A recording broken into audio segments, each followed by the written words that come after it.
So would you say that most young adults are rather forced to church, by their parents?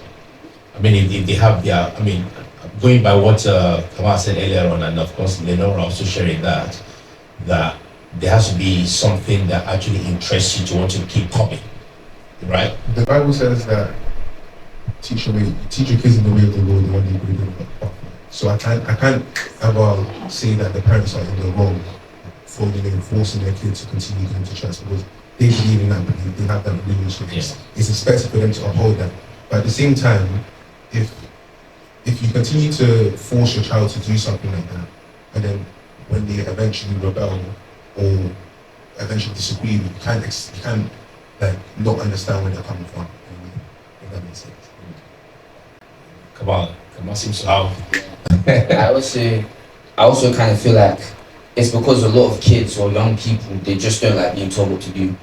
Like, when a kid is like around the ages of 4 to 5, they're going to be very obedient. They're going to listen to their parent because they don't have much life experience. They listen to their parent for everything. Their parent does everything for them.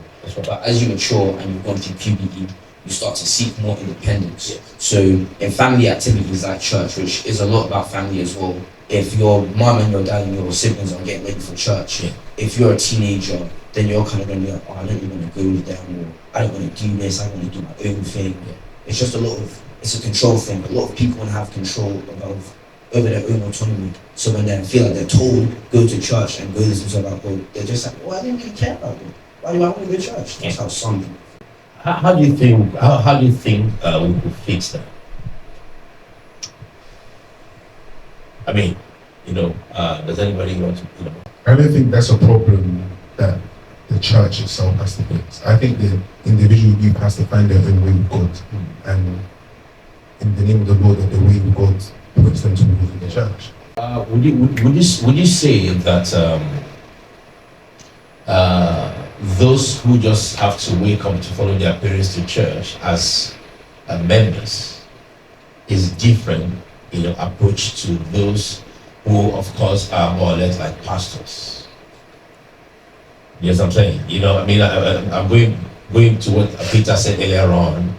Like if I'm a pastor, for instance, and that's all come together. So it's like, hey, because every pastor seems to involve their kids in the church routine, like you earlier said. So would that be a different approach to someone who just like a church member who doesn't really is not committed, in anything?